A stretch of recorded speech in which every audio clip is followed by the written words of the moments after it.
Dažną rytą, net nepasiekę darbo, jau jaučiame stresą dėl vėlavimo, kamščių, išpiltos kavos, pamirštų daiktų ir įvairiausių kitų dalykų. Sekmadieniais jau pradedame laukti penktadienio, o kiekvieną rytą darbo pabaigos. Jaučiatės panašiai? Kokie ritualai ryte turėtų padėti žmonėms teigiamai nusiteikti dienai? Visų pirma, labai rekomenduoju ateinančios dienos darbus ir veiklas susirašyti iš vakaro, kad jos nekabėtų galvoje. Dar labai pagelbėtų, jei darbus išsiskirstytumėte pagal svarbumą prioriteto tvarka. Taip ryte atsikėlus bus labai aišku, kokia diena laukia, kokias veiklas svarbu padaryti ir nebeliks didelio neapibrėžtumo, kuris ir kelia stresą ir nerimą. Taip pat dieną galima pradėti nuo padėkos sau. Tai gali būti net smulkus dalykai, pavyzdžiui, atsikėlimas laiku, prisiminimas, kad prieš pusryčius reikia išgerti stiklinę vandens ir taip toliau. Dar svarbu stebėti savo mintis. Jei jos labai pesimistiškos, pasakyti sau stop ir keisti jas. Klausti savęs, kuo ši diena bus puiki, ką aš galiu padaryti, kad tokia ji būtų. Juk kokią užklausą savo protui duosime, to ji ir ieškos. Dar vienas būdas stebėti, kokią prasmę suteikiame nutikusiems įvykiams. Pavyzdžiui, jei vėluojate, kas tada vyksta su jūsų mintimis ir veiksmais? Jei pradedate kurti scenarijų, jog visas tai jau pasaulio pabaiga, vadovas greičiausiai atleis iš darbo. Žinoma, kad nerimą dar labiau užsikeliate. Jei pradedate labai skubėti, tikėtina, kad padarote dar daugiau veiksmų, kurie nepadeda. Pamirštate, ar išjungiate lygintuvą, paliekate telefoną namuose ir taip toliau.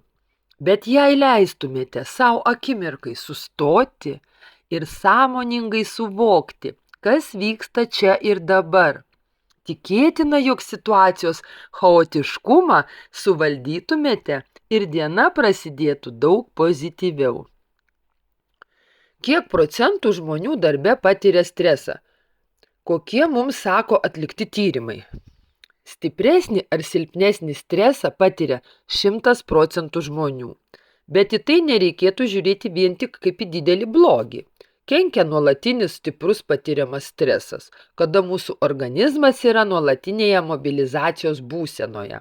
Dėl jo stipriai krenta darbingumas, kenčia sveikata, o lengvas trumpalaikis stresas yra geras procesas, nes jis stimuliuoja, skatina mus veikti. Manoma, kad Europos Sąjungai streso problema kainuoja apie 20 milijardų eurų per metus. Tai rodo, kad daugelis žmonių patiria ne momentinę įtampą, o ilgalaikį stresą.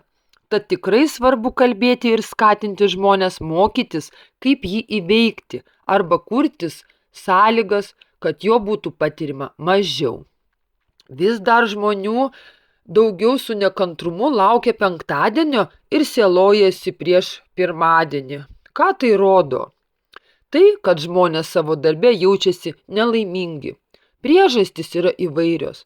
Netenkina darbo sąlygos, kolegos, vadovas, atlygis, atmosfera, arba žmogus dirba tai, kas yra ne pagal jo talentus ar stiprybės. Taip pat tikėtina, kad žmogus tiesiog nėra savo atsakęs į klausimą, ko jis iš darbo tikisi. Dažnai žinome, ko nenorime, bet ko norime, nežinome.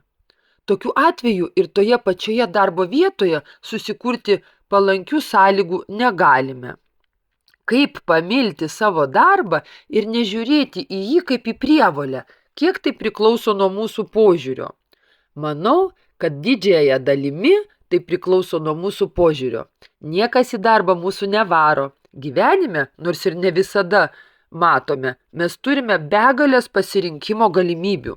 Jei einu į nemylimą darbą, tai asmeninis pasirinkimas.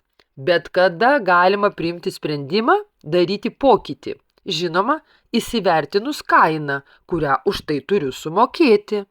Niekada nesiūlau į pokytį nerti stačia galva. Svarbu tam pasiruošti, bet tikrai esu labiau už tai, kad verta išbandyti naujas veiklas, jei esanti netenkinta. Beje, nebūtina daryti kardinalių pokyčių. Dažnai užtenka savo norais ir idėjomis pasidalinti su esamu darbdaviu ir tikrai yra tikimybė, kad rasite tinkamą variantą neišeinant iš organizacijos. Ar yra pratimų, padedančių atsipalaiduoti esant darbe? Visų pirma, rekomenduoju vengti multitaskingo. Dažnai žmogus įsivaizduoja, kad vienu metu gali atlikti daugelį darbų, tačiau sąmoningą veiksmą galime atlikti tik vieną. Kadangi mūsų smegenys evoliucionuojančios, tikėtina, kad po 2000 metų gebėsime multitaskinti, tačiau dabar nesame pajėgus to daryti. Jeigu stengiamės atlikti daugiau, mūsų smegenys persijunginėja ir taip aktyviai eikvoja energiją. Mes persijunginėjame dėl skirtingų priežasčių. Kolega pakalbina, žinutė ateina, priminimas iššoka, įvairios emocijos užklumpa. Ką turėtume daryti? Susitvarkyti aplinką ir trukdžius taip, kad jų būtų kuo mažiau. Jo galėtume susikoncentruoti vienu metu ties viena veikla. Pavyzdžiui, darbe labai padeda informacinė sistema. Kai svarbu, kad jūsų niekas netrukdytų, pasidedate raudoną lentelę. Kai gali jūs kalbinti geltoną, kai esate laisvas žalią. Taip, dirbant didėja darbo efektyvumas, mažėja nuovargis, išvengiama nuolatinio streso, o ateityje išvengsite momentų, kai neatsimenate, kur padėjote raktus. Taip pat labai padeda kvėpavimo pratimai. Kai pajaučiate, kad kvėpuojate dažnai ir krūtinės sritimi, sulėtinkite kvėpavimą, pagilinkite jį. Ir pasistengkite, kad įkvėptumėte iki pilvo srities. Tai padarykite 10 kartų ir įtampa, kiti streso simptomai šiek tiek atlėgs. Svarbu žinoti, kad mūsų emocijas lemia mūsų mintys ir veiksmai. Tad pakeitus mintį arba padarius kitokį nei tuo metu daromą veiksmą, pakeisite emocinę būseną. Daug streso mums kelia ir šalia dirbantis žmonės. Vienus labiau mėgstame, kitus vengiame. Kaip susitaikyti ir susidraugauti su darbo kolektyvu, kuris gal ir nėra visai artimas. Greičiausiai, kad stresą kelia ne žmonės, o mūsų interpretacijos, projekcijos į juos. Visų pirma, siūlau turėti darbiniuose santykiuose kuo daugiau aiškumo. Beje, praktika rodo, kad jei mes aršiai diskutuodami susitarę pakartotume tai, ką iš kolegos išgirdume, ir jis darytų tą patį, 50% sumažėja rimtų konfliktų tikimybė. Taip pat labai svarbu visų pirma suprasti, kokie mūsų poreikiai iššaukia tam tikras reakcijas bendravime su kolegomis. Kitų mes nepakeisime, tačiau galime keisti savo poelgius, mintis į esančius kolegas, o tai keičia ir atmosferą darbe. Kaip patartumėte žiūrėti į iššūkius keliančias užduotis, kurios kelia daugiausia streso? Kokio lygio stresas dar yra tobulėjimas, o kokio tik įtampa? Siūlau žiūrėti į jas kaip į mokymosi galimybės ir kartais sau leisti užduotis atlikti netobulai, bet pakankamai gerai. Vien tokia galimybė atpalaiduoja ir dažnai rezultatas maloniai nustebina.